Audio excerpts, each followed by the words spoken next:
When the public are given glimpses into the true financial mechanisms, when tax evasion schemes, money laundering, and the criminal financial apparatus are made visible to the public, if only for a moment, it seems as though it's always somewhere in the Caribbean that's right at the heart of the action. Whether it's arcane, obfuscatory trusts housed in the Cayman Islands, whether it's money laundering running through a St. Kitts bank, whether it's some securities fraud in the Virgin Islands, or perhaps crypto fraud in the Bahamas, there seems to be something quite unique about the Caribbean, something that makes it a constant magnet for illicit capital and those seeking to evade the eye of the regulatory state. There's something so deeply iconic about these waters, whether it's pirates and plunder, naval blockades and revolutions, or perhaps more recently, tales of drug smugglers hopping from island to island. There seems to be something about the Caribbean that is called to rogues, pirates, adventurers, and outlaws for centuries. So what truly is the role of this area today? Why does the Caribbean continue to pop up year after year? Scandal and fraud to scandal and fraud. Why hasn't all of this piracy, smuggling, laundering, and financial crime been shut down? Who knows about it? And who facilitates it? Let's explore the sea where piracy's golden age never truly ended, and the place where live bankers tell no tales. This is an exploration of the Caribbean.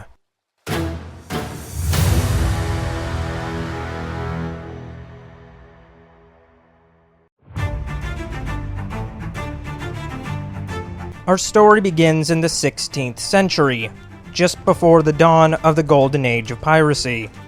Following the 1419 Treaty of Tordesillas, Spain declared the Caribbean to be a closed sea.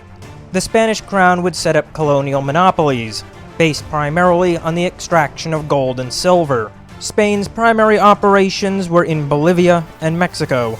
There the precious metals would be extracted, and they would transit along strictly controlled routes, a commodity supply conduit under strict monopoly control. The metal would leave the mines for armed mule trains. From there they would transit to Caribbean ports and be loaded onto Spanish treasure fleets, ultimately returning to Spain, where they would make their way to the coffers of Spanish noblemen and the crown. To protect the flow of this gold and silver, Spain would create the flota system. Twice per year, heavily armed convoys would converge on Caribbean ports to load the metal. These would be extremely well-protected naval shipments, transiting on enormous Spanish treasure galleons, and they would become absolutely vital for the economics of the Spanish crown. However, Spain's rigid monopoly system created many economic inefficiencies. Spanish colonial settlers were forbidden from trading with non-Spanish merchants. However, manufacturing in Spain was not able to produce enough to keep up with the demand of the colonists.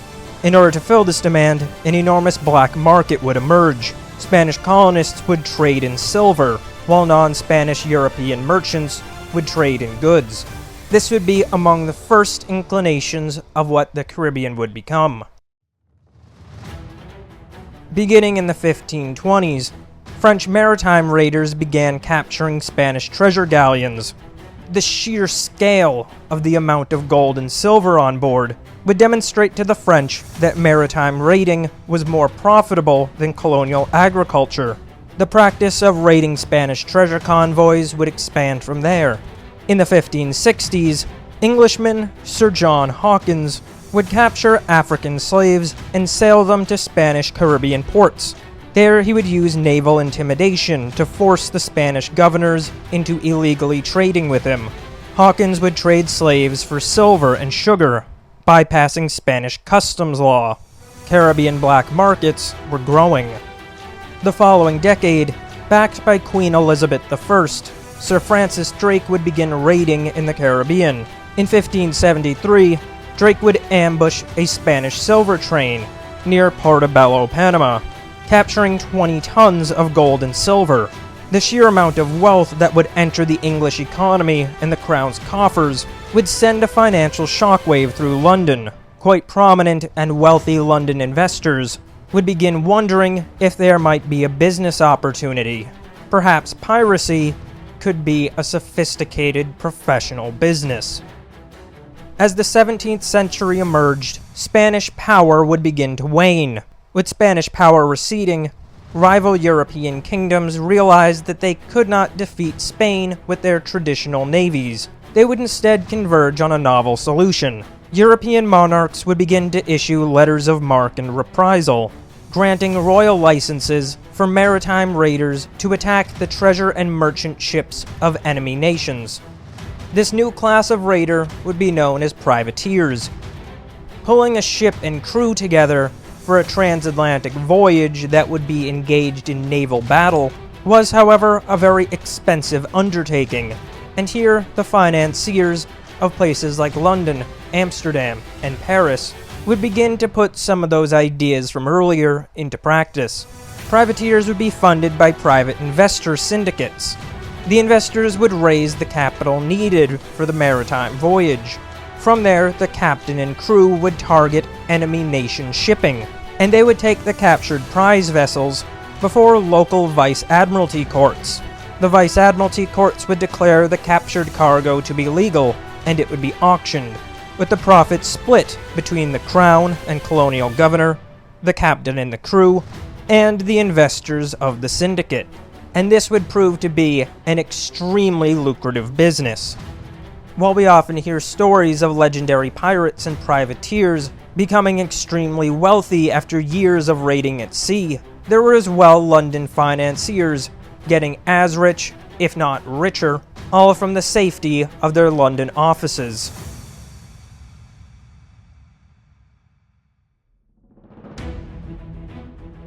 As this business would increasingly grow in scale, sanctuaries for the privateers and safe harbors for financing and goods would begin to emerge across the sea.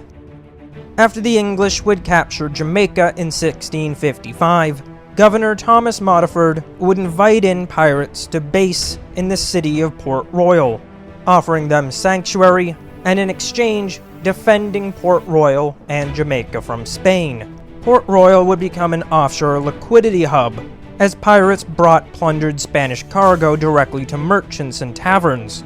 Because Port Royal had an abundance of gold and silver specie, but few manufactured goods, local merchants would buy plunder at steep discounts, going on to resell the goods to merchants in New England and Europe, thereby laundering the illegal loot into legitimate Atlantic trade capital. Beyond sanctioned privateering, criminal piracy was growing as a business, and though in part it was policed minimally, there was a quite notable intertwining of pirates and the colonial English elite. In 1671, pirate Sir Henry Morgan would raid Panama, yielding him vast riches. He would funnel this into Jamaican land, becoming a very wealthy sugar plantation owner, and later lieutenant governor, quite cleanly encapsulating the transition from sea raider to landed elite. At the same time, quite similar developments were occurring for the territories of other European nations. French raiders would use the island of Tortuga as an early base for the Brethren of the Coast, using privateering to fund the French colonization of Western Hispaniola, which would ultimately become the world's wealthiest sugar plantation. Another major player at the time would be the Dutch West India Company, which is Tijgeerdische West-Indische Company. Chartered in 1621, the Dutch West India Company operated as a corporate state. It was a government unto itself. In 1628, West India Company Admiral Piet Hein would capture the entire Spanish treasure fleet off of Matanzas, Cuba, yielding 11.5 million florins, enough to pay the company's dividends for years and to fund the Dutch conquest of northern Brazil. In 1634, they would declare Curaçao to be a free port. Unlike Spain or Britain, the Dutch encouraged open, low-tariff, non-discriminatory trade. As a result of these policies, Curaçao would become a central hub for contraband trade. There, Spanish colonists would trade silver and cocoa for Dutch-manufactured goods and slaves, bypassing Spanish law. This time is what is remembered as the Golden Age of Piracy.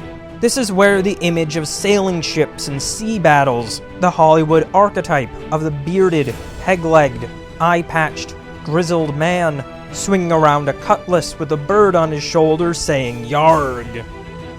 However, by the early 1700s, European powers began to turn away from outright piracy.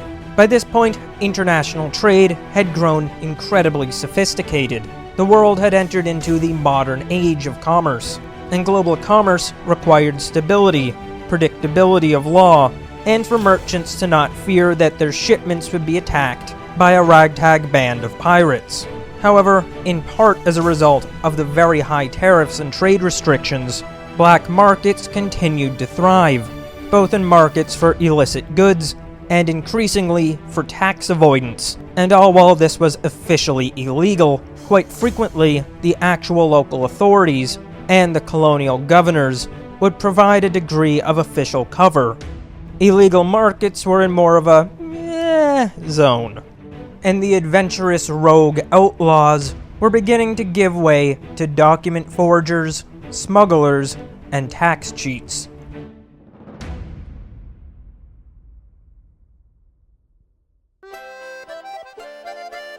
At the end of the War of Spanish Succession, the Treaty of Utrecht would award Great Britain the Asencio de Negros, a 30-year monopoly allowing Great Britain to supply 4,800 African slaves each year to Spanish America, and one 500-ton trade ship. In an effort to address their chaotic debt problem, Great Britain would create the South Sea Company. This is a topic which appears in some of my other videos, and is kind of nuts. The South Sea Company would use the Asiento to cover for an enormous smuggling operation. As British slave ships arrived at Spanish ports, they carried vastly more merchandise than the treaty permitted, and as well would bring in extra supply ships under the cover of night. As a result of this smuggling operation, vast quantities of Spanish silver would flow to British corporate balance sheets. Recognizing that illegal trade with foreign colonists was more lucrative than legal trade, in 1766, the British Parliament would pass the Free Port Act, opening up specific ports in Jamaica and Dominica. These ports would be set up so that foreign merchants could trade free from heavy customs duties. At the same time, our old friends the Dutch were still at it again. The tiny Dutch island of St. Eustatius would become the ultimate offshore clearinghouse. Trade on the island would be duty-free, and it would as well remain neutral in all European conflicts, allowing it to be a neutral commercial zone. During the time of the American Revolution, British blockades prevented the American colonists from importing weapons or exporting their trade goods, particularly tobacco. American colonists would use the island, exporting tobacco, where it would be redocumented, and then sold on to European merchants, all while European merchants would funnel arms and powder to the American colonists. And as the 18th century came to a close and the 19th emerged, the Spanish would significantly ramp up anti-piracy operations, no longer going after sea raiders, but instead with their main concern being smugglers, commissioning a new batch of privateers to go after those smuggling illicit goods and evading trade restrictions and taxes. At the same time, Haiti would break away from France, following a quite brutal uprising and revolution. The Caribbean was beginning to change, and it was adapting into a 19th century mold. Spain was attempting to hold on to its colonies and operations. France continued to have a presence, but it was largely being pushed out. Britain held on, but was becoming increasingly sophisticated in commerce and finance. The main criminal element at this point were the contraband and tax evader smugglers. Gone were the days of raiding and battles at sea. The Caribbean was beginning to become something different, something more like a geographic fog that one could slip away into and be unseen.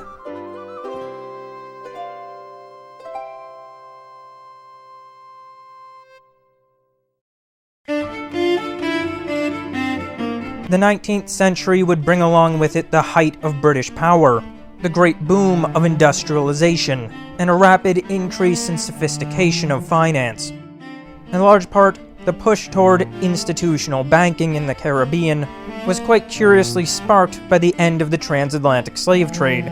The trade made illegal in Britain in 1807 and in the United States the following year. Though the market had officially ended at this time, the true shutting down of slavery across the Americas would begin in 1833, with Parliament's passing of the Slavery Abolition Act. As a result of the act, around £20 million would be paid out, providing compensation to those who were losing their labor force. This would provide an enormous liquidity injection into the Caribbean, with plantation owners being compensated in bonds and cash. Overnight, vast sums of liquid capital flooded Caribbean markets. Around the same time, too, in 1838, the end of the apprentice system would further exacerbate what was unfolding. Planters could no longer rely on unpaid labor, and they quite urgently needed a cash economy to pay freed laborers and secure operational loans. In 1836, London financiers and West India Company merchants would found the Colonial Bank by royal charter. The bank would open branches in Jamaica, Trinidad, and Barbados, becoming the first major commercial bank in the West Indies, ultimately a predecessor to Barclays Caribbean and Republic Bank. The bank would issue its own paper currency tied to the sterling, handle planter debt, and international transfers. Additionally, as British plantation profits in the Caribbean waned, Canadian banks, like the Bank of Nova Scotia and the Royal Bank of Canada, would aggressively expand into the Caribbean, filling a much-needed credit void and financing trade between North America, the West Indies, and Latin America. However, while Britain and the Northern American states cracked down on the slave trade, demand for unfree labor soared in Spanish Cuba and Brazil in order to power a massive sugar and coffee boom that was underway. This created a very lucrative, illegal, multi-million-dollar human smuggling ecosystem, birthing new pirate smuggler ventures.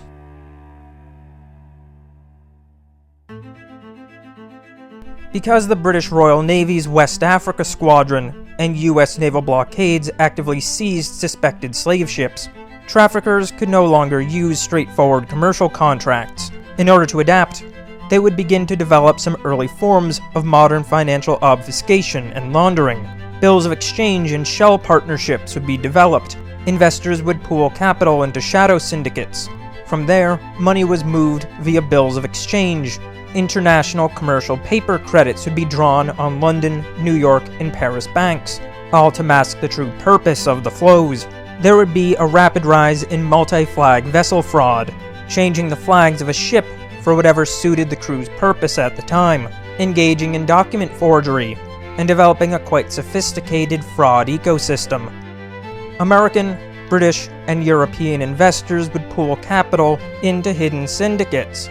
Major banks in London and Wall Street, like Barings, would facilitate the financial flows via bills of exchange. Ships operating under forged documents and false flags would secretly travel to Western Africa, purchasing human cargo, sailing the slaves back to the Americas, and covertly unloading them in Cuba, Brazil, or other places where they were needed, with the proceeds from the trade in turn laundered through Caribbean financial institutions, and often back into financial hubs like New York, London, or Paris. Havana, Cuba would be the primary operational and financial base for the slaver syndicates.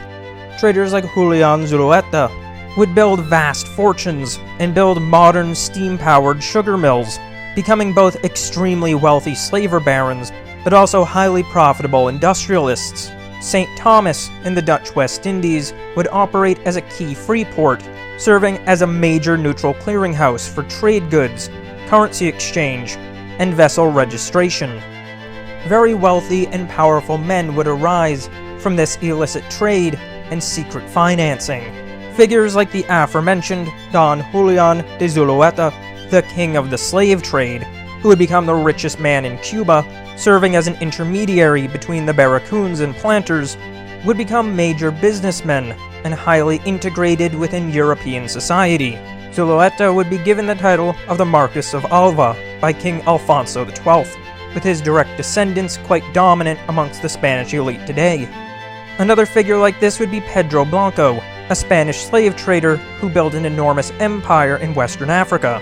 He would be an early pioneer of international holding company networks.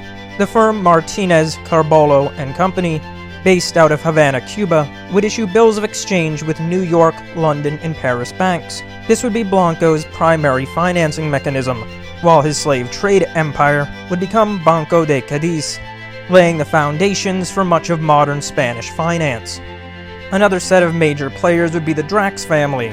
The Drax family's fortune would begin when ancestor Sir James Drax pioneered the Caribbean sugar slave plantation model in Barbados.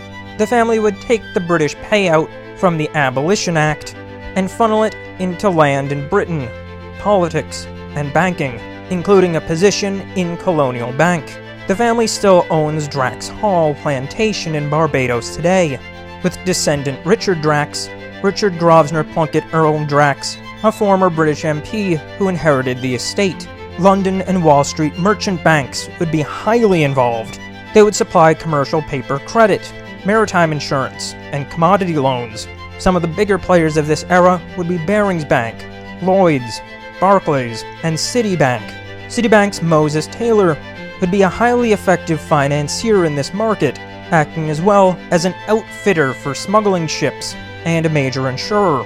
Charles Augustus Lamar would be a major smuggling organizer and financier. James DeWolf and the DeWolf dynasty would become among the world's largest slave traders, while others like Rezan and James Bowie would become quite adept at identifying legal loopholes to facilitate smuggling, the brothers working quite closely with the smuggler Jean Lafitte. The island of St. Eustatius would continue to be key as well, with figures like the Moroccan Jewish Yulee family, basing out of Eustatius and later St. Thomas, the family later going on to be notable planters, investors, and a senator in the United States. Throughout the 19th century, the Caribbean's geography served as the ideal place to bypass embargoes and blockades, all while, as a result of the deeply entrenched contraband market, tax and tariff avoidance systems, and the new illicit slave trade, secretive finance was becoming a major industry. During the American Civil War, the British Caribbean was vital for the Confederate economy, and Union naval blockades would pose a significant threat.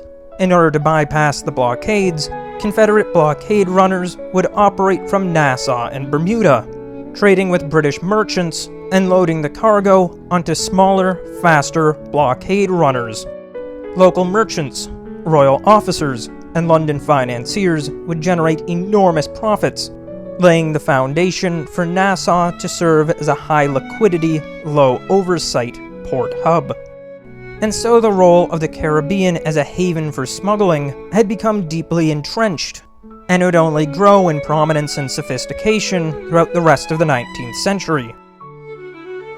In the latter 19th century, Caribbean ports like Key West, Tampa, Nassau, and Kingston would serve as financial and arms smuggling bases for Cuban revolutionaries, building up a sizable illicit trade for cigars, rum, and arms. Yet by the 1890s, European colonial dominance in Caribbean finance began to recede, giving way to the rising Wall Street. American and European finance weren't entirely at odds, however, and particularly in the latter 19th and early 20th centuries, there was a notable degree of intertwining emerging between the two, including heavy intermarriage between wealthy American heiresses and Britain's nobility and the London financial elite. Institutions like the National City Bank of New York and the Morgan banks would recognize that controlling Caribbean debt meant controlling the Caribbean. They would become increasingly involved in sovereign debt, buying up defaulted sovereign debt issues. Once they became major owners of defaulted debts, the United States military would intervene using gunboat diplomacy, turning American financial dominance into American geopolitical dominance. Between 1905 and 1924, the United States military would occupy the Dominican Republic, Haiti, and Nicaragua, taking control over national customs houses and national banks to make sure that debts were paid. a major update to Caribbean finance would occur in 1929. That year, a crucial precedent would be set by British courts. In the case of Egyptian Delta Land and Investment Company versus Todd, the court would rule that a company registered in Britain without active business in the country was not subject to British taxes. This ruling would be applied to British colonies, notably those in the Caribbean, creating the structural foundation for non-resident shell companies in places like the Bahamas, Bermuda, and the Cayman Islands. Over the following decade, financiers in Bermuda would pioneer the captive insurance industry, allowing American corporations to self-insure through offshore subsidiaries, thereby reducing onshore taxable income. The offshore haven status of the Caribbean was becoming all the more prominent, and the legal structures possible for financial, corporate, and private wealth entities to engage in were rising to become quite sophisticated. Insurance, currency exchange, offshore shell companies, secretive banking, smuggling and contraband, and the illicit slave market were all driving the Caribbean to become a hub for a whole new class of pirate, the banker.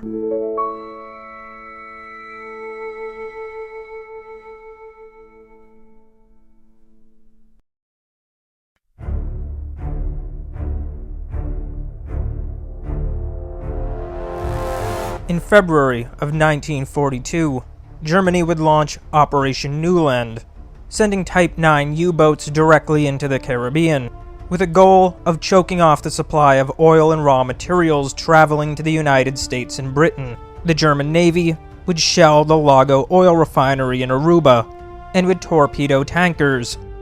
Over the course of Germany's naval operation, dozens of tankers and merchant ships would be sunk. Submarine warfare during the Second World War would cripple regional trade and result in supply shortages. Both British and American naval intelligence would begin constructing covert alliances, building intelligence networks in the region. Similar to what the American Office of Naval Intelligence had done in New York with the Italian and Jewish mafias, alliances would be struck with Caribbean smugglers, attempting to get a clear view and a grip on the sea once again. American and British intelligence would fear German fifth columnists in the Caribbean, and the FBI, US Naval Intelligence, and MI6 would begin extensive counter-espionage operations. They would go after merchant firms, bank assets, and seize the assets of smugglers aiding the Germans, and networks of German sympathizers. One major point of concern would be the island of Martinique. The American and British navies would blockade the island in an effort to secure Bank of France gold and American aircraft being stored there, ultimately returning it to France when Martinique would join the Free French in 1943. Though in general, when we hear about the Second World War, most of the stories are in the Pacific or in Europe, the Caribbean was of vital tactical significance, and so naval operations and intelligence operations ramped up substantially. British colonial islands in the Caribbean would as well play a quite sizable role. After abdicating the throne in 1936, the Duke of Windsor, formerly King Edward VIII, would be suspected by British intelligence of holding pro-German sympathies, while British intelligence and the British state did want to use the former king as an asset, including for some financial and political operations in Europe. In the 1940s, Winston Churchill wanted him out of Europe, to be away from the continent as things were heating up. He would be appointed the governor of the Bahamas beginning in 1940, and there he would play a quite interesting role in the Caribbean's financial history. During the war, many sought safe harbors for their wealth. Under the Duke, the Bahamas became a haven for capital. Many wealthy elite across Europe and the Americas would send their wealth to the Bahamas for safety, including some quite major figures, including the Canadian mining tycoon Sir Harry Oakes, and Swedish industrialist Axel Werner Drenn, who himself was very closely tied to some of Germany's top officials, including Hermann Göring, demonstrating that the Bahamas was a true wealth haven. not a mere hub for wealthy figures who could be subject to political situations, but a true sanctuary for wealth, regardless of whose wealth it was. As vast amounts of capital was making its way to the Bahamas, prominent British lawyer and politician Sir Stafford Sands realized that these wealthy needed legal mechanisms to shield their wealth effectively. In collaboration with foreign businessmen, Sands would design Nassau's tax-free corporate structures and private trust laws, and this money hub would prove to be a very interesting place. In 1943, the aforementioned Canadian tycoon, Sir Harry Oakes, the wealthiest man in the Bahamas by that point, would be murdered in his Nassau home. The Duke of Windsor would attempt to cover up the details surrounding his murder, bringing in his own private detectives. The case would demonstrate just what Nassau was. The murder would touch wartime smugglers, illegal offshore transactions, and Swedish and German intelligence assets. The Bahamas was more than just a safe place for wealth. It was where wealth, power, intelligence, and war came together, all calling the island safe.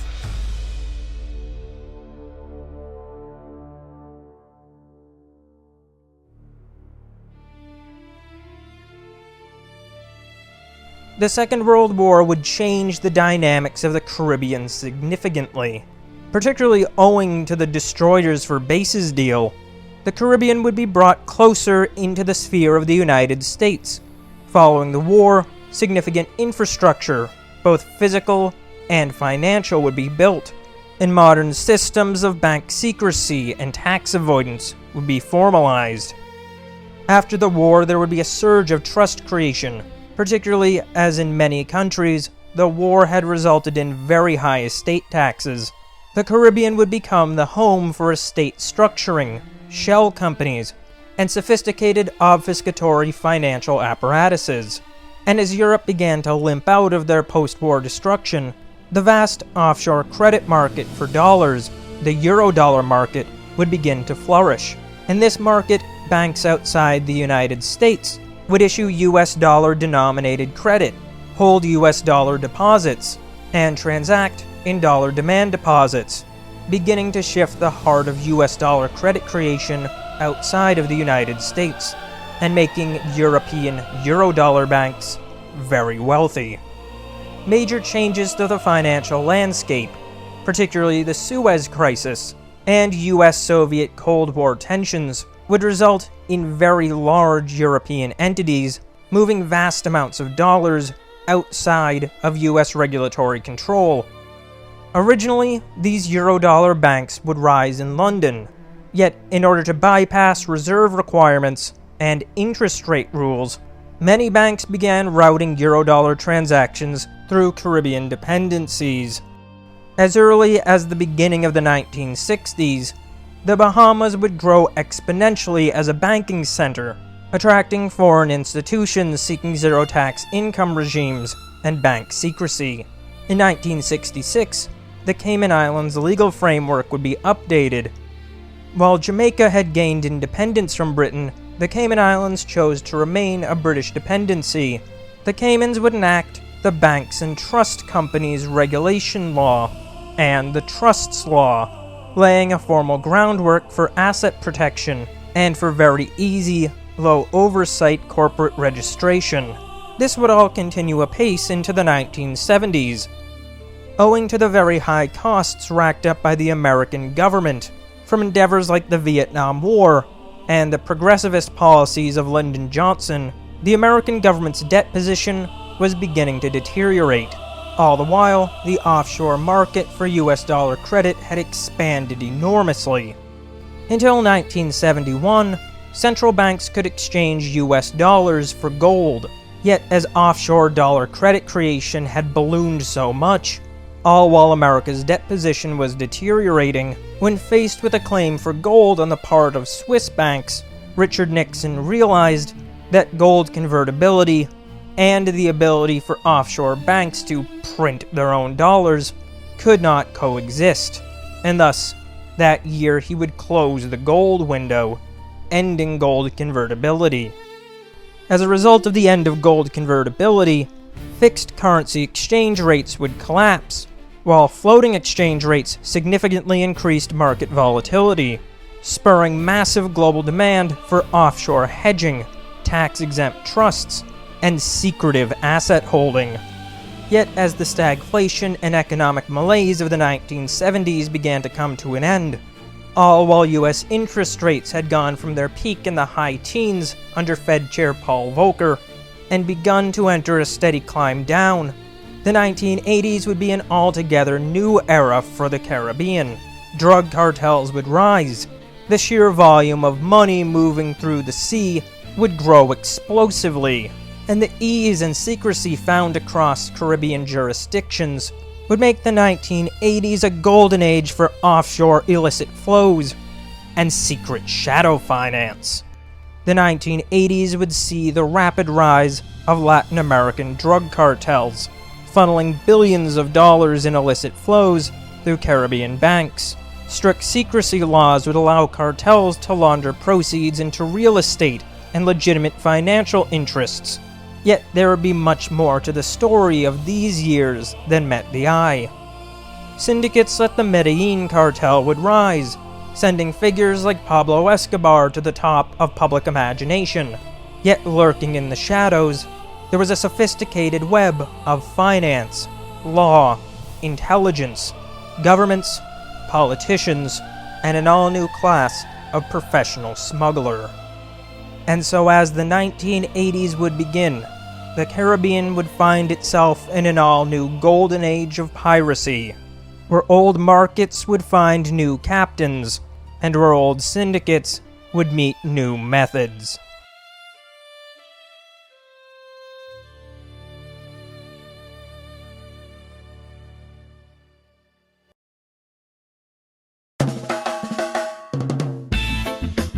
In 1984, the British Virgin Islands would introduce the International Business Companies Act. This would make incorporating a new business cheap, fast, and anonymous.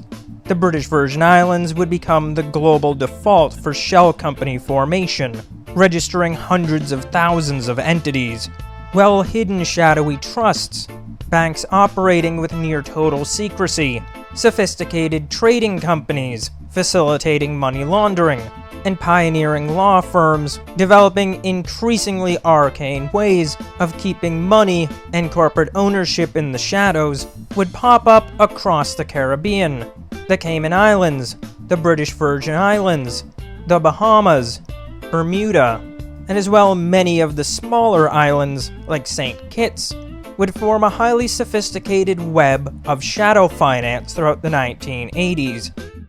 As the market for cocaine would grow to be enormous across Europe and North America, coca farmers and distribution syndicates out of Colombia, particularly Pablo Escobar's Medellin cartel, would require a very sophisticated financial apparatus to keep the market running.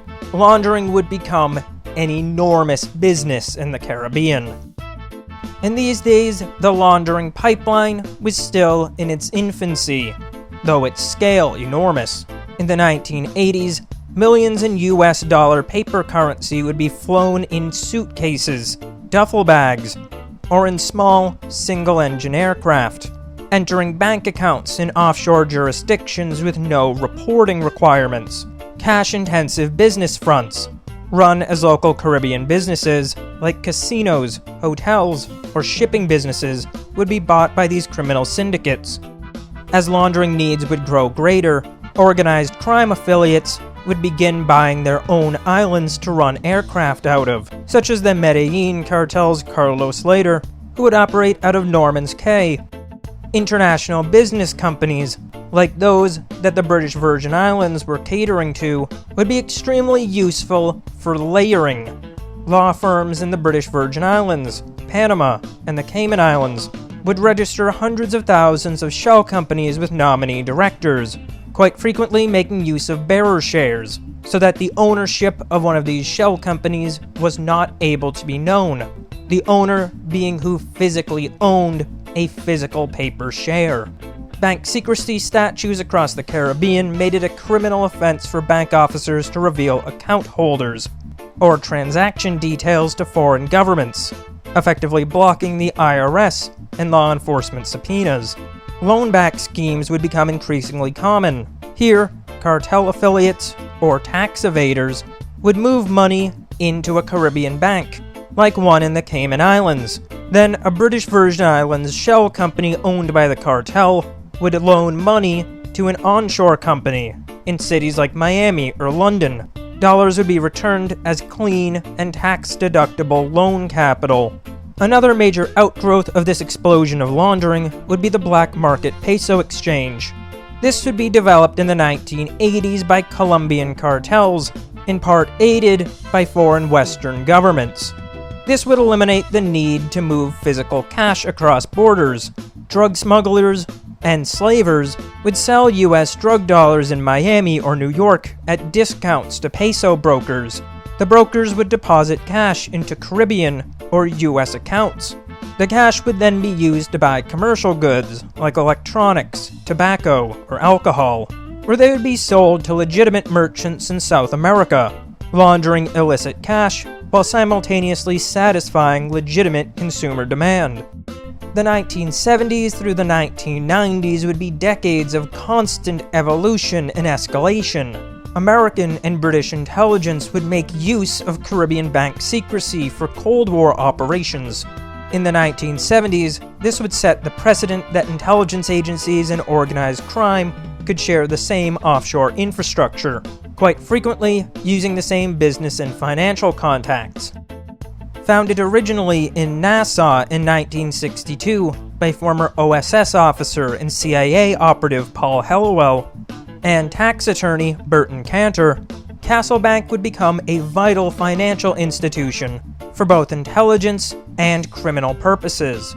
Castle Bank would function simultaneously as an offshore tax haven for US businessmen, politicians, celebrities, and mobsters, its clients including Mo Dietz and the Pritzker family, amongst many other quite notable names, and as a covert funding conduit for CIA operations in Latin America, including a quite prominent role in anti-Castro programs. When IRS agents would covertly photograph Castle Bank's client list in 1973, uncovering massive tax evasion, the US Department of Justice would drop the investigation under CIA pressure citing national security. The dropping of this investigation would send a signal around the world. Caribbean banks could operate with impunity.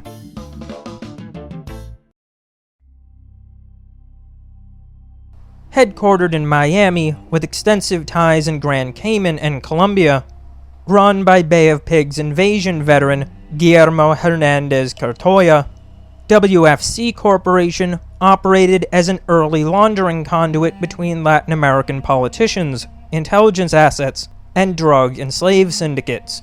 These would be among the most notable institutions of this nature, but they would be far from the only. Yet perhaps the most notable of these such firms was BCCI, the Bank of Credit and Commerce International. The sheer volume of illicit cash in the 1980s, owing greatly to the cocaine boom, simply overwhelmed traditional banking, necessitating an entirely new scale of offshore mechanisms. Cartels would move money via Virgin Islands shell companies. The money would be transacted via BCCI, ultimately ending up in Global Bank, Wall Street, and London accounts. A quite major associated figure would be Carlos Later, the Medellin cartel co-founder, who you can see detailed as an associate of the American smuggler George Young, played by Johnny Depp in the movie Blow. Somewhere between 1978 and 1982, Later would purchase the Bahamian island Norman's Cay. Bribing local officials, he would turn the island into a militarized transshipment point, flying tons of cocaine into the United States, while flying billions of dollars back to Bahamian banks. At the same time, the British Virgin Islands International Companies Act of 1984 would allow anyone to create an anonymous company in the British Virgin Islands within 24 hours. And so the British Virgin Islands would become the global standard for shell entities to hide assets, buy real estate, and to hide drug money. This is where BCCI enters. often known as the Bank of Crooks and Criminals International, BCCI operated as a massive bank network centered in Grand Cayman. It would handle laundering for the Medellin cartel via Panama's Manuel Noriega, the Pakistani intelligence agency ISI, where technically BCCI is a Pakistani bank, but that's just a technicality, and as well global arms dealers, including the now quite legendary Khashoggi network. The bank network would utilize Cayman bank security until it was shut down in 1991, where around $10 billion in fraud was identified, and that's just what was visible at the time. BCCI would be one of the most effective facilitators of illicit and hidden flows in the world, facilitating transactions for intelligence agencies, drug runners, slave networks, and arms dealers across the entire planet. Arms dealer Adnan Khashoggi, who dealt quite heavily with the Iranian arms dealer and Savak agent Moniker Ghorbanifar, affected the deals of Iran-Contra via BCCI credit. To touch on some topics quite prominent in the public's mind today, in these years, Adnan Khashoggi would be a client of Jeffery Epstein, while he was on the BCCI account at Bear Stearns, a position he got through contacts via a relationship with Donald Barr, father of Attorney General Bill Barr, and who worked within the CIA during the days of the Church Committee hearings, helping to keep key information away from Congress. And this is where we really get at the heart of what was going on, and what's going on today. Neither money nor crime work as people imagine. The real action occurs at connection points, and thus middlemen are very important. Where real sensitive finance happens is the gray area, where gray area middlemen with 1 foot in the legitimate and 1 foot in the illegitimate operate the global machinery. And so when people hear stories of Jeffery Epstein on social media or on TV, imagining he was some mastermind or some big power player running a big operation, they fundamentally misunderstand how the global machinery works, what these networks and points of contact really are. Jeffery Epstein was neither a major player nor some sort of major trafficker. But to get at that, we need to look deeper into what became of the slave market. The 1980s is famous for the cocaine market, and today the Caribbean remains in the news for fentanyloid precursors. Yet for centuries, the slave market has been one of the most important markets in the entire region. That never went away. Yet rather than relying on physical chain and chattel auctions, modern slave trafficking networks in the Americas operate through legal ambiguity, debt and credit creation, and globalized labor supply chains. Picking our story of the slave markets back up in the 1980s, the primary supply zone for slaves were very poor regions, those in displaced groups, and the global vulnerable. Slave brokers and snakeheads would frequently make use of deceptive recruitment, or in one quite common strategy, inflated fees. For example, offering someone from a very poor region, perhaps one that had just faced a major war, and offering them a contract to move to a wealthier country. Ultimately, after they are trafficked, the debt will be impossible to pay off. The fees, nothing more than lifetime bondage. And with that as a pretense, very often using threats of physical force, people will be made to work as laborers, work in manufacturing, work as domestic servants, or quite frequently as sex slaves, often technically occupying a legal gray zone, but in practice having an impossible level of debt, not being paid, having their personal documents withheld from them, and often being physically patrolled, like unpaid cocoa farmers, having the farms be patrolled by armed guards who will shoot them if they try to leave. In the Americas, transit occurs primarily across Caribbean maritime channels and a set of border nodes. The methods of capturing and enforcing slavery vary wildly across the world. Sometimes entrapment and debt bondage will be used, yet in other parts of the world, particularly in very war-torn regions, children will be directly sold by parents, or gangs will simply physically capture orphans, often during what is known as hunting season. Methods vary wildly, and some are quite overtly illegal, though a great quantity are in a legal gray area, like having an impossible level of debt, having your passport and documents being held by someone else, and having implied threats that you'll be killed if you leave, being forced to work at a massage parlor or brothel, or perhaps technically being paid, but you can only buy from the company store and you can't leave the farm. Particularly where legal ambiguity is present, corporations and agricultural conglomerates seeking free or very cheap labor will make use of multi-tiered labor brokers, third parties who are the actual slave owners, presenting themselves as staffing agencies. This creates plausible deniability for the business. This pops up very frequently in construction, mining, and in some very large agricultural conglomerates, like Hershey, Nestle, or Cargill, luring potential slaves in with false promises. Frequently followed with debt bondage is a quite common practice around the world. Direct capture of slaves is most common in war zones. The purchase of children from families is most common in very poor regions. Yet across the world, there's also multi-generational slavery, and quite closely intertwined families who intentionally volunteer their children as slaves.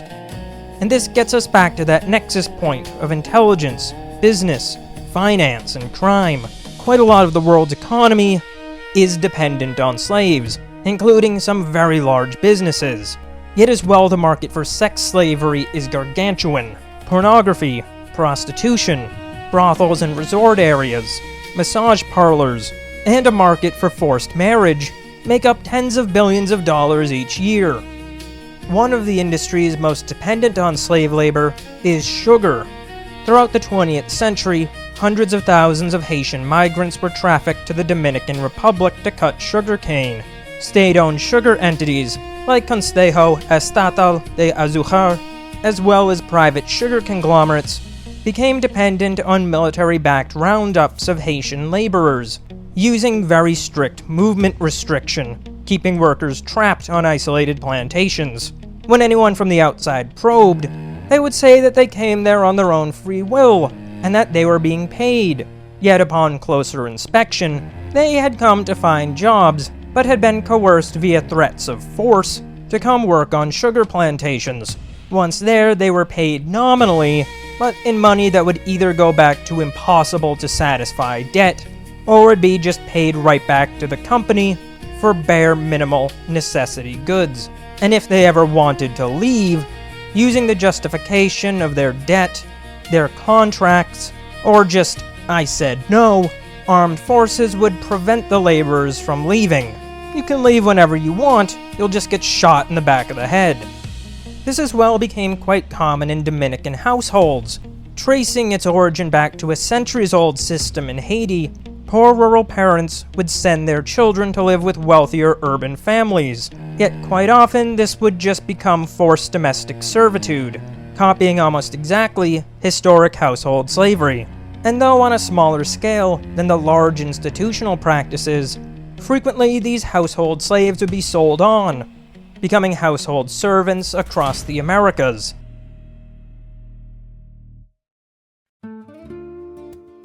Up until the 90s, migrant smugglers across the US-Mexican border and Caribbean sea lanes were mostly smaller-scale, independent local operators, coyotes. Yet as the Mexican cartels, particularly the Gulf, Sinaloa, and later on Los Zetas, significantly consolidated power in the 1990s, they began to smell an opportunity in the human cargo market. Cartels began taxing the independent smugglers to operate within their territories. Eventually, they would begin to integrate kidnapping, debt extortion, and forced labor, most commonly sex slavery, or by forcing people to act as mules for drug grow operations. Instead of risking any of their own guys, when they had someone who would by one means or another become bound to the cartel, they might use them for drug running, moving cargo across borders. The period of the 1970s through the 1990s would see an explosive growth of tourism in the Caribbean. This massive increase in tourists would lead to a large shadow market for commercial sex exploitation and slavery, particularly in the Dominican Republic, Jamaica, and Puerto Rico. At the start of this period, trafficking syndicates began recruiting women, particularly from Colombia, Venezuela, and Eastern Europe, with promises of hospitality jobs, only to ultimately force them into prostitution in resort towns and urban brothels to pay off impossible debts, and under various threats. Another large slave market that would grow at this time would be the East Asian labor corridors. Trafficking syndicates, like the Chinese snakehead gangs, would utilize Caribbean transit points like Suriname, Curacao, and Panama as intermediate holding points to move debt-bounded Asian laborers into sweatshops, restaurants, and construction projects across North and South America. These decades would be a boom for the drug trade, but quite less frequently talked about would be a boom in slavery as well. Some of the biggest players of this period would be the sugar conglomerates, the labor brokers, the offshore shell companies and money exchanges, the networks of traffickers, the drug cartels that began to branch into slave trafficking, and as always, the banks. Really, what we have seen throughout the entire history of the Caribbean never ended, much as in the past, where these markets were illegal, but in practice authorities either looked the other way, or in some cases were supportive. This is much the case today, with governments today perhaps even more supportive of slave markets than the British Empire or the Northern American states of the 19th century, who were quite seriously committed to stamping out the practice. A major component of the modern markets is the legal ambiguity in so many cases.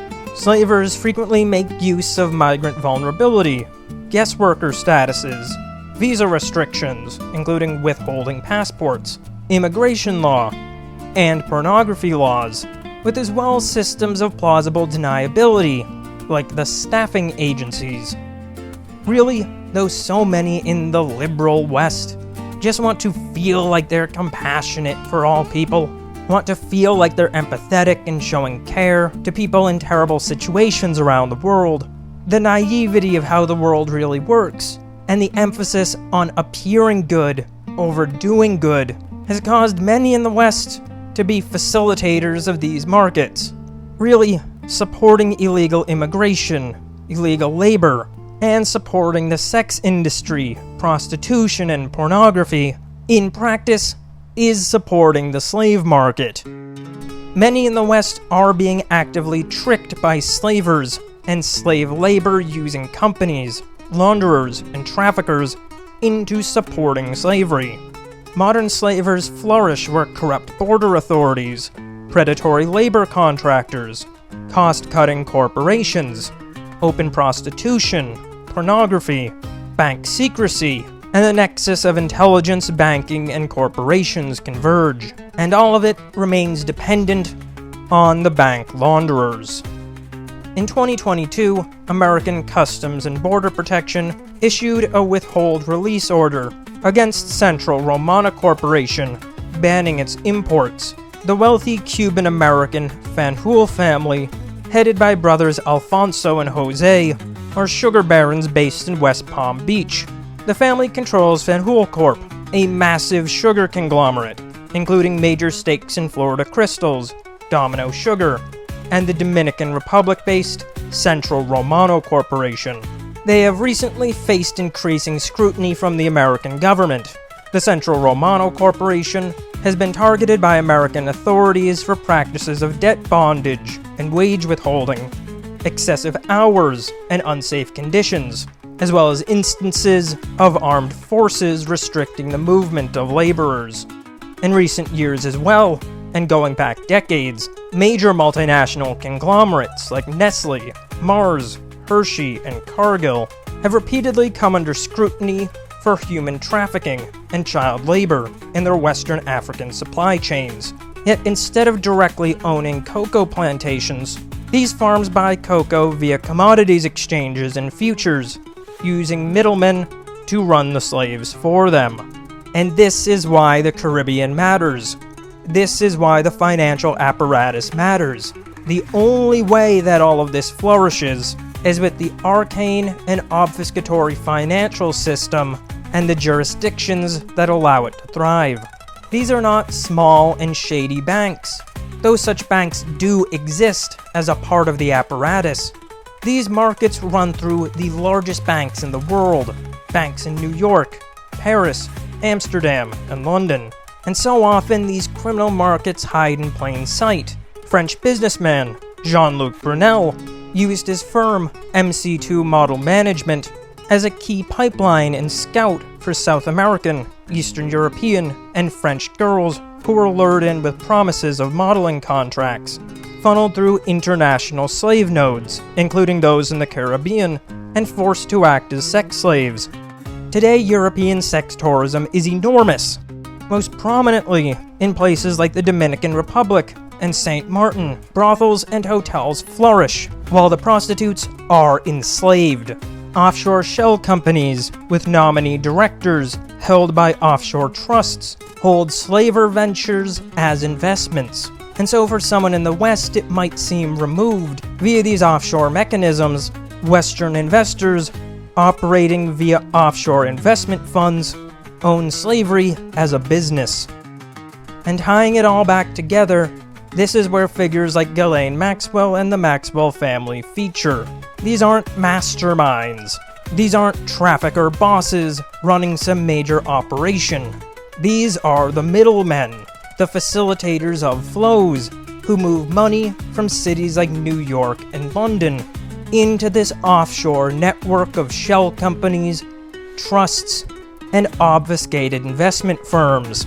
This is how money moves around the world, and how these enormous businesses in drugs, arms, and slaves are able to be so well organized and funded. They have access to the top banks and the top lawyers, and they operate through these people who have their feet in each side, the gray area middlemen, the points of contact. And that's really what the Caribbean is, what it's always been. When people caught a glimpse of the Jeffery Epstein story, they weren't seeing some massive paradigm-shattering secret. In many ways, it was like hearing the stories of 2008.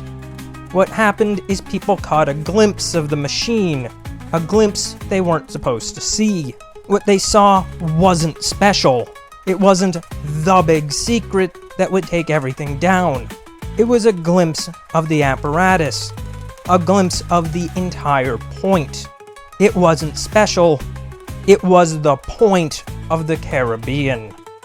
And these markets are so much more deeply entrenched and so much more fundamental to the global system than the public could possibly stomach.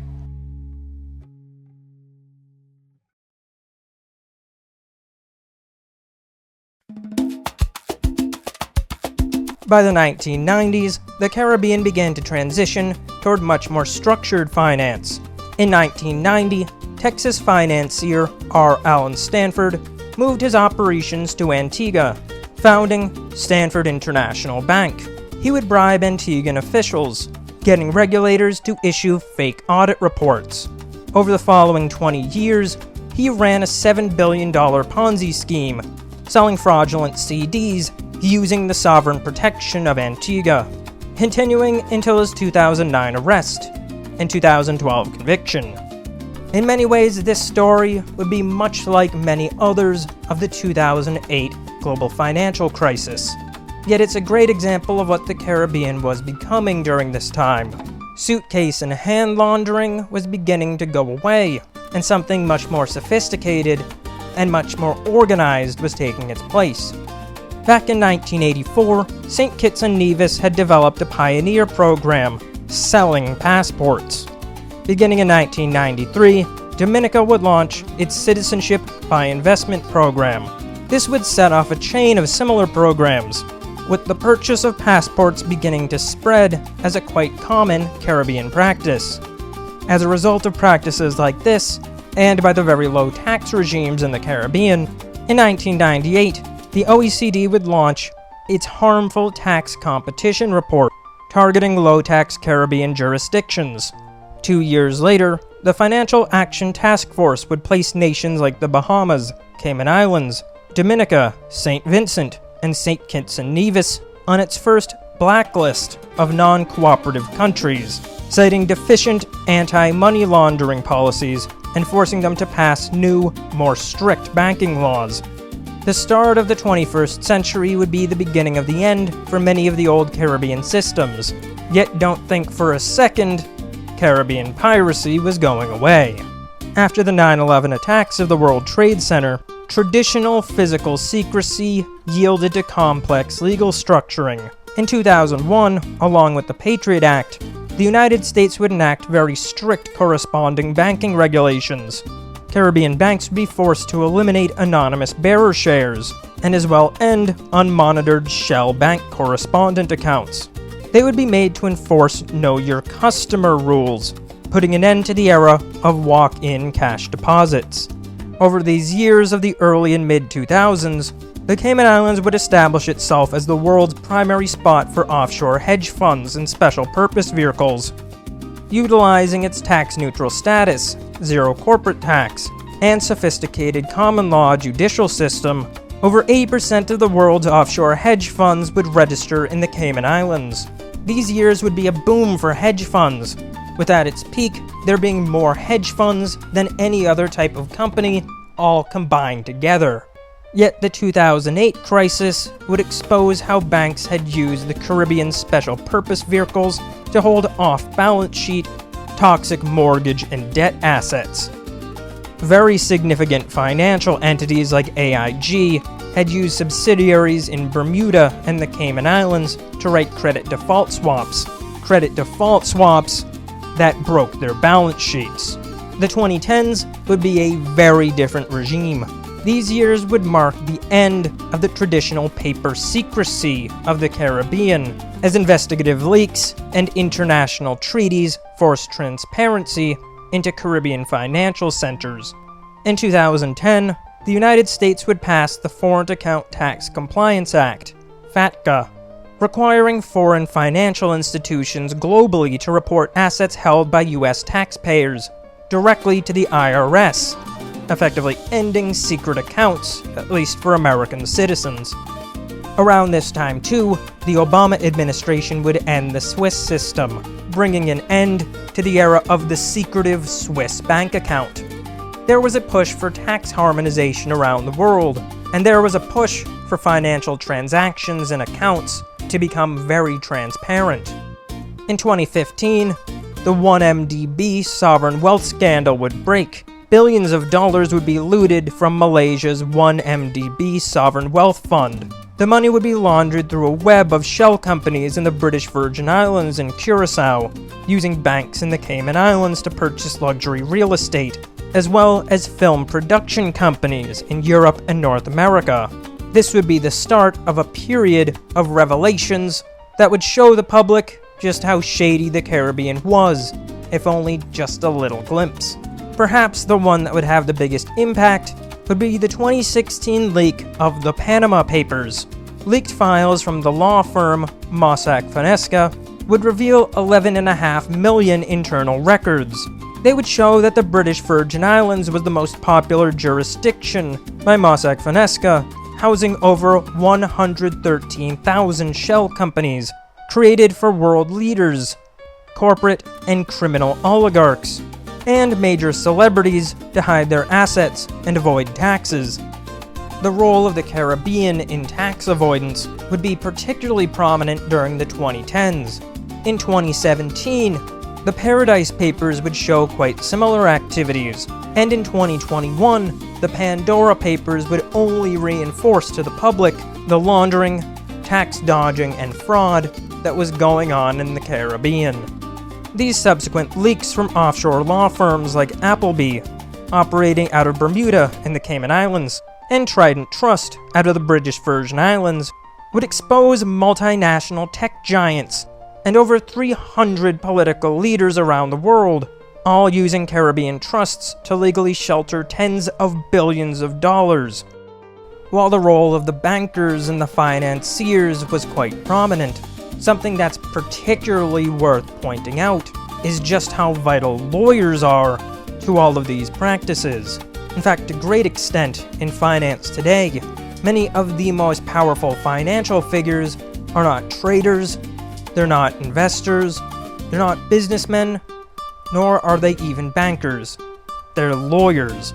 Many of the top investment bankers, involved in sophisticated deals like debt restructuring or complex mergers and acquisitions, specialized debt investors, the managers of very high net worth funds, very large and very sophisticated private equity firms.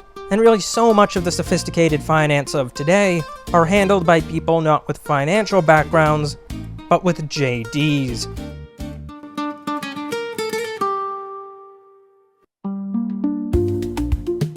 To a great extent, the 2020s have been a continuation of what we've seen for centuries.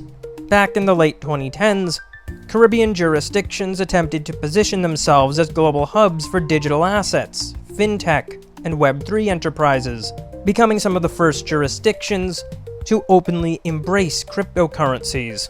In 2020, the Bahamas would pass the Digital Assets and Registry Exchanges Act. This pioneering legislation was designed to attract global cryptocurrency exchanges, creating a legal framework for digital tokens and offshore crypto trading. This would enter the public's view quite quickly. In September of 2021, FTX, one of the world's largest crypto exchanges, also one that grew up very rapidly and who is heavily tied to DNC political funding, would move its headquarters to Nassau from Hong Kong, citing the Bahamas crypto laws. And so of course, when people saw a crypto fund in the Bahamas that had just popped up out of nowhere, everyone assumed it was probably above board. In a shocking twist of events, in November of 2022, FTX would collapse. The firm would collapse after an $8 billion hole was revealed in its balance sheet, caused by unauthorized diversion of customer funds to its sister fund, Alameda Research. FTX would file Chapter 11, and Sam Bankman-Fried, one of the firm's founders, would be arrested by Bahamian authorities and extradited to the United States, where he was convicted of financial fraud, creating a wild story roping in the DNC, Bankman-Fried's family, prominent in Democrat politics, fundraising, and academia, the Silicon Valley semi-religious cult, the Effective Altruists, some wacky Aspie Jane Street traders, and maybe the game League of Legends.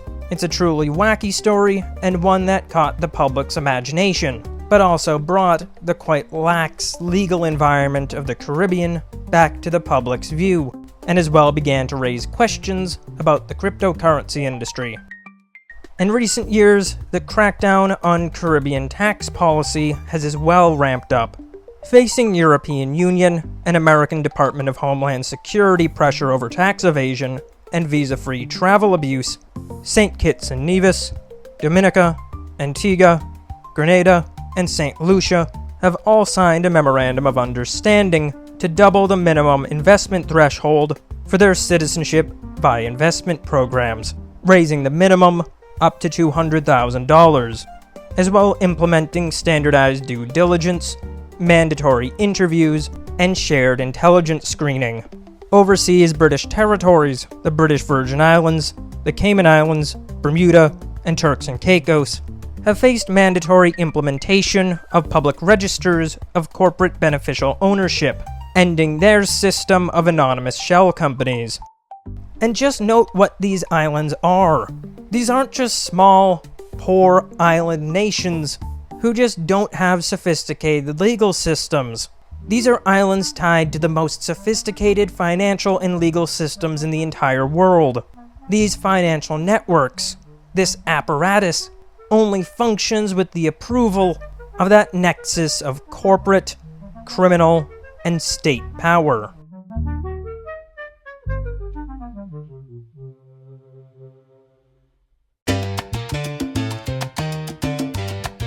Today, the Caribbean is no longer a cash and suitcase pirate jurisdiction as it once was. It operates as a complex, legalistic international asset hub. Today, the Cayman Islands remains dominant as a global jurisdiction for hedge funds, private equity, and offshore vehicles, managing trillions in institutional assets, and for ultra-high net worth individuals. Yet now with more strict reporting standards, Bermuda stands out as a top hub for reinsurance, right there alongside New York and London, underwriting shipping and disaster and risk insurance.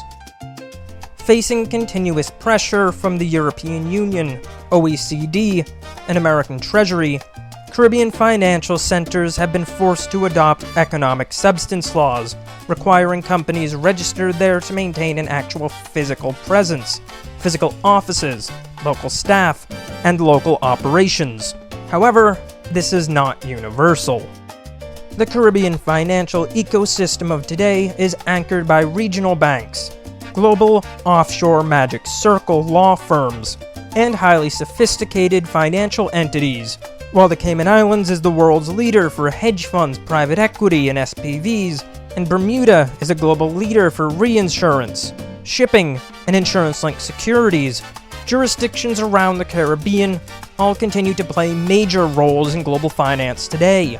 The British Virgin Islands is a dominant platform for international business co-incorporation and the formation of shell companies.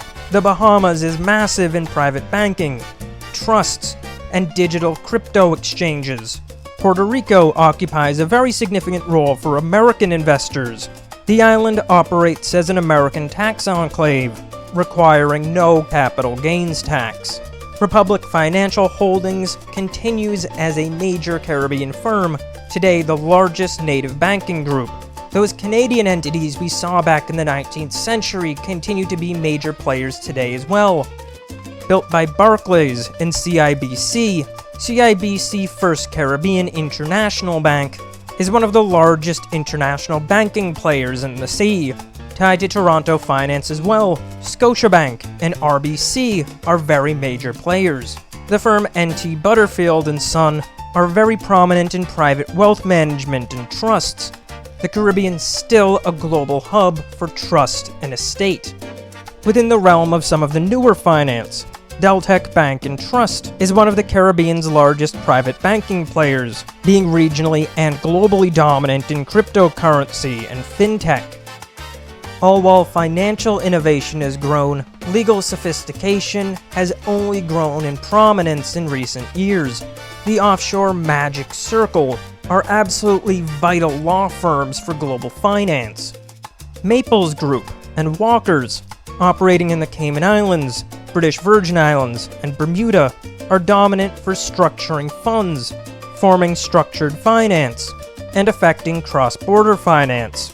Appleby Harney are perhaps the top Caribbean player for trusts, facilitating billions in multi-jurisdictional trusts, foundations, and SPVs.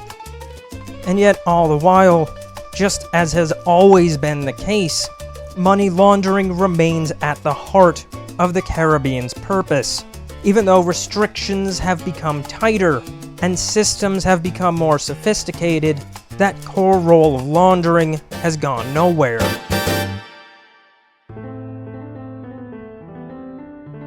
During the time of the FTX scandal, FTX and Alameda routed billions through Deltec Bank and Trust, as well as Moonstone Bank, a rural American bank purchased by FTX. Over the course of the 1MDB scandal, when over $4.5 billion were siphoned from Malaysia's sovereign wealth fund, the money was laundered via a network of British Virgin Islands shell companies and accounts of major European and Malaysian banks. The money was transferred into Cayman Island and British Virgin Island accounts, where it was then used to buy American real estate, Hollywood film studios, and yachts. One quite notable firm involved in this laundering was Goldman Sachs. First Caribbean has been targeted by the IRS after leaks revealed that U.S. taxpayers held assets secretly via nominee directors, utilizing correspondent accounts at major U.S. clearing banks, where they were used to repatriate funds untaxed. Today, European bank networks continue to play an enormous role in Caribbean finance and laundering. The banks Nordea and Credit Suisse used British Virgin Island and Cayman Island firms to create layered corporate shells to conceal illicit proceeds and hide Russian assets. HSBC has used offshore wealth management hubs in the British Virgin Islands and Cayman Islands with correspondent routes in Miami and London in order to process millions in wires for Latin American cartel shell companies. In 2012, a $1.9 billion deferred prosecution agreement was reached for laundering $881 million for Sinaloa and Nordoval Latin American drug cartels.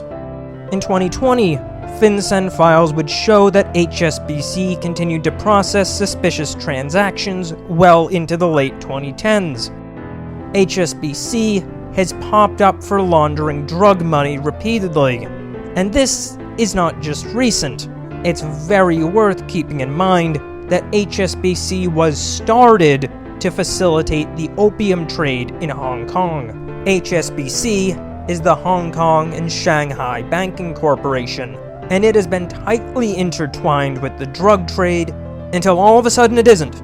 But it does keep getting caught laundering, so I guess they just oopsed. FinCEN has highlighted Deutsche Bank for processing over $1.3 trillion in suspicious transactions between 1999 and 2017, following revelations that offshore subsidiaries out of the British Virgin Islands and Cayman Islands helped Latin American officials, Latin American elite, and organized crime affiliates established anonymous trusts to wash money from drug trades and regional corruption schemes, including a very major national scandal of embezzlement in Venezuela. German authorities raided the bank's headquarters. Deutsche Bank would pay over $130 million to the Department of Justice and SEC to settle the case. 2022 leaks revealed that Credit Suisse held over $100 billion in assets for corrupt politicians, sanctioned figures, and drug traffickers. In the case, Credit Suisse wealth managers paired Swiss assets with British Virgin Island and Bahamas shell companies to layer assets for the drug traffickers, concealing beneficial ownership. In 2017, Citigroup agreed to pay nearly $100 million in penalties to resolve a Department of Justice investigation into Bank Secrecy Act and anti-money laundering violations at their Mexican subsidiary, Banamex. In the case, regional correspondent accounts processed millions in illicit transactions involving funneling accounts, cashier's checks, and structured wire transfers between Latin American drug organizations, Caribbean offshore entities, and American commercial accounts.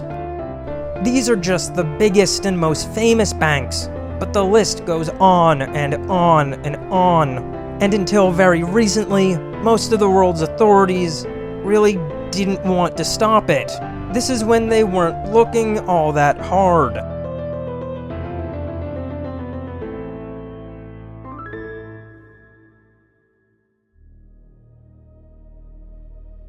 Today, crypto assets have become a major piece of the landscape.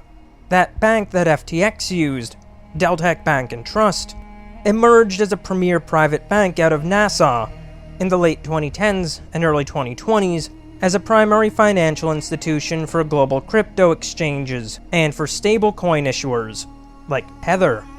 And particularly as of the past year, and for what appears to be the world that we're going into, controlling stablecoins will be key.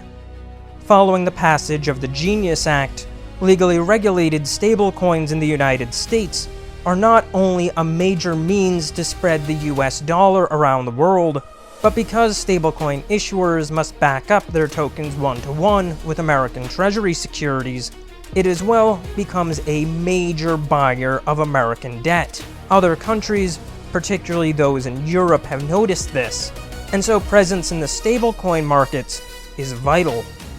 Between 2023 and 2024, American prosecutors unsealed civil forfeiture actions, seizing tens of millions from Deltec accounts held in the United States, Federal authorities allege that Deltec accounts were used by international money brokers and Latin American money exchangers to launder proceeds from wire fraud, drug sales, and trade-based money laundering between South America, the Caribbean, and North America. Laundering has become quite a lot more sophisticated. There are ledger-based methods of laundering, simultaneously misrecording a transaction on both the import and export. There's arbitrage-based laundering, where a temporary price inefficiency is used to embed laundering proceeds. There's traditional layering, although even here too, entities like cash-intensive fronts have reached the scale of major resorts and casinos. The black market peso exchange has become an enormous global market. Currency exchanges and currency futures markets are heavily used today, as they have throughout all of history, to hide illicit finance, crypto asset laundering, market manipulation laundering, debt-based arbitrage laundering. Really, the list of methods used to launder illicit proceeds has become absolutely enormous. Something that might be quite surprising to learn is that Canadian finance, especially firms like RBC, Scotiabank, and CIBC First Caribbean, dominate around 60% of regional Caribbean banking. Over the past years, Canadian regulators, OSFI, and the American FinCEN have placed heightened pressure on Canadian banks, correspondent networks, and Canadian wealth managers in the Caribbean. As a result, major Canadian banks have undertaken a quite sizable de-risking campaign. RBC has closed its Caribbean wealth management offices. Scotiabank has sold retail and consumer banking operations. And CIBC has as well sold retail and consumer operations. Today, under the current Treasury regime, Canadian banks are under particular scrutiny. While this may seem quite surprising to Americans who really wouldn't think of it, Canadian banks are reliably among those the most frequently at the heart of laundering operations. And today the Treasury, FinCEN, and OFAC have targeted them in particular. But of course, crime can't all be digital, and in the offices of lawyers and bankers, there are still physical markets that must be satisfied, and physical smuggling routes to facilitate the cargo. Today, the Caribbean Maritime Corridor remains a prominent primary highway for moving South American cocaine and synthetic opioid and fentanyloid precursors to North America and Europe. Smugglers have moved away from single long-haul flights, opting instead for tactical island hopping using high-speed, go-fast vessels, submarines, and even remote subs. A very major route, and one that has been targeted by the American government, is the Venezuelan Trinidadian Corridor. In this route, Venezuelan coastal cities became a major staging ground for shipments that would travel to Trinidad and Tobago via the Gulf of Paria, mainly acting as a route for drugs and arms.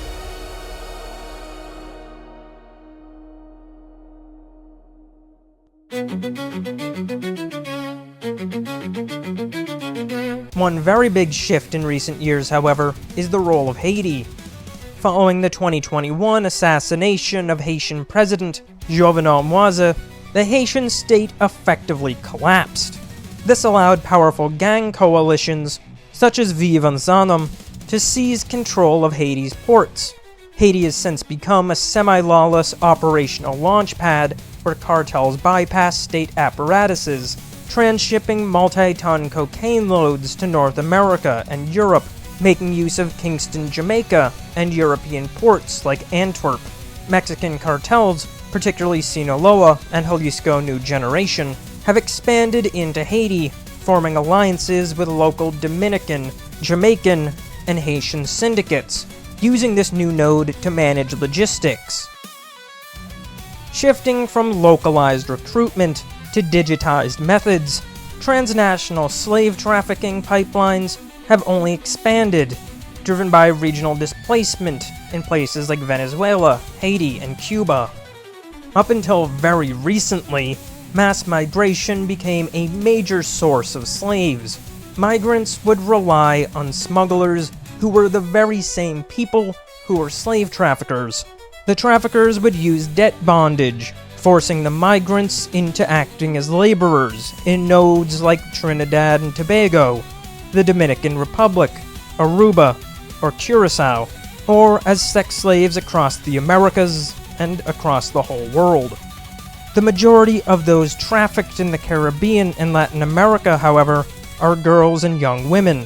Forced prostitution in nightclubs, brothels, and tourist resorts remain widespread across the region, supported by local authorities and the financial firms who facilitate it.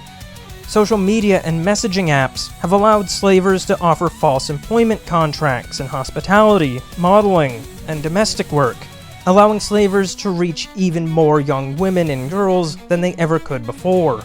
Digital means have also made it easier for slavers to control their slaves.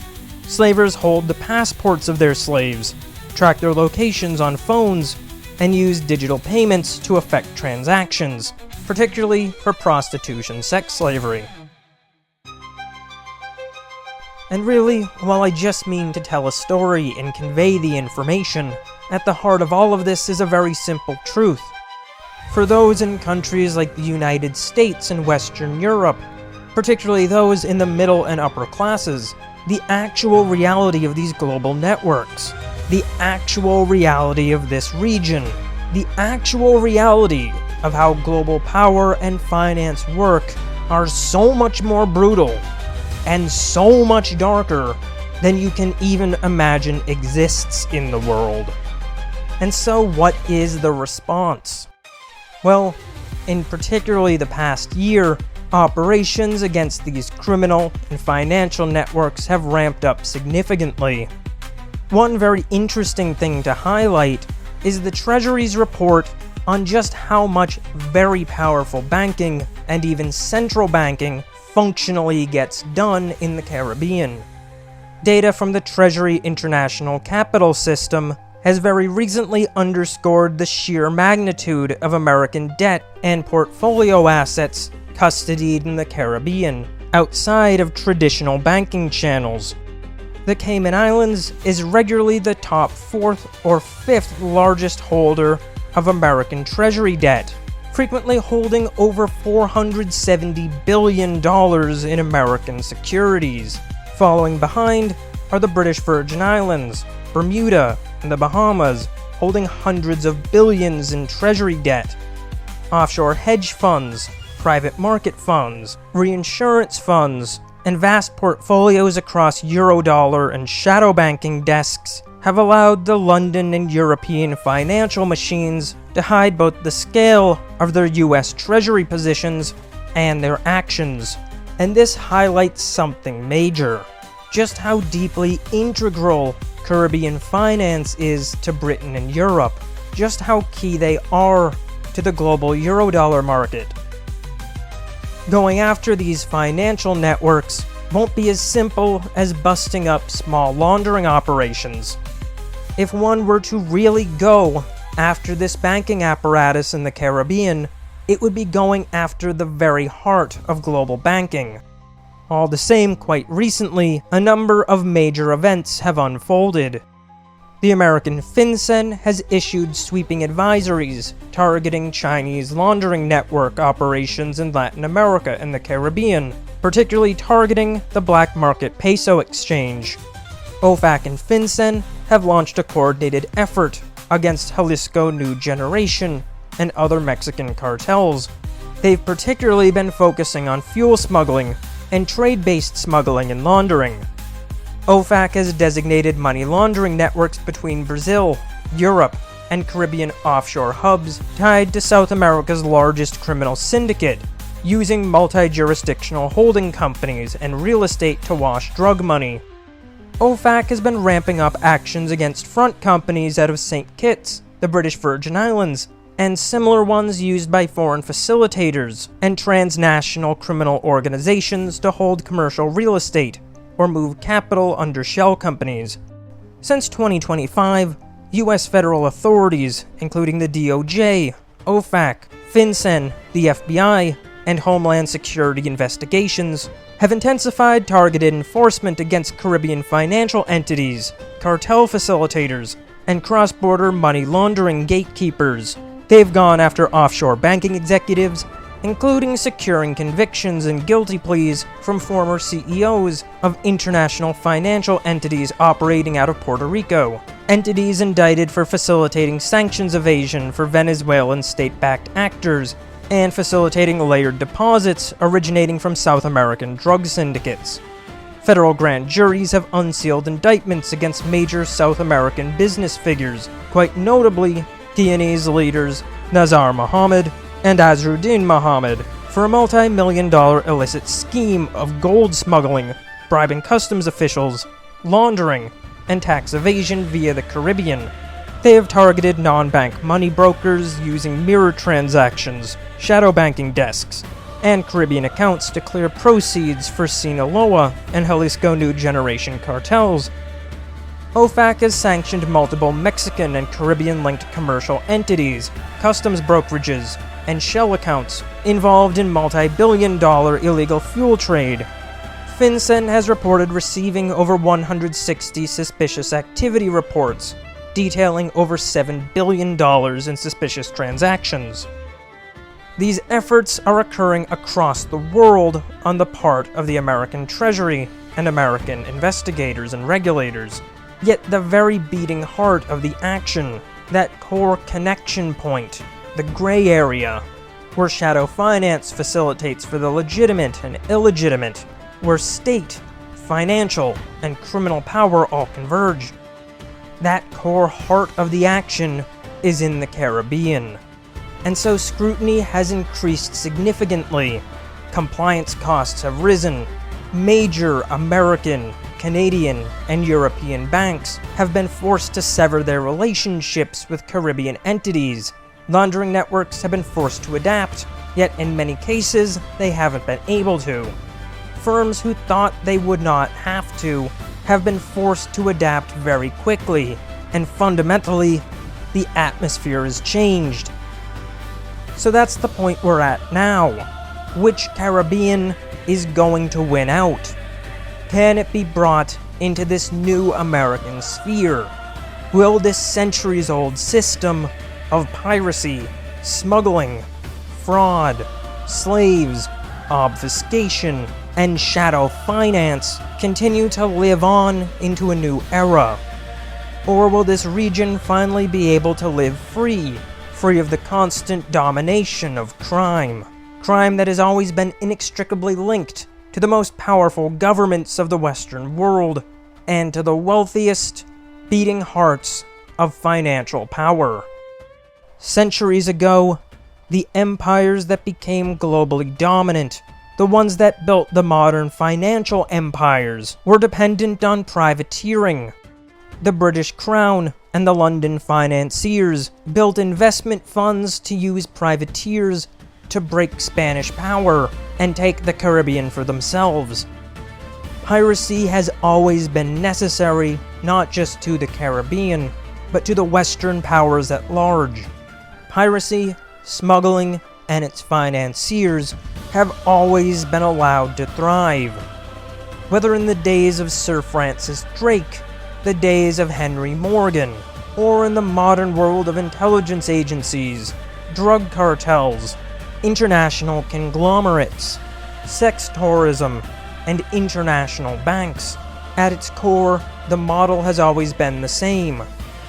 So this is why you see what you see. This is why piracy never left. For when it comes to the Caribbean, piracy is the point.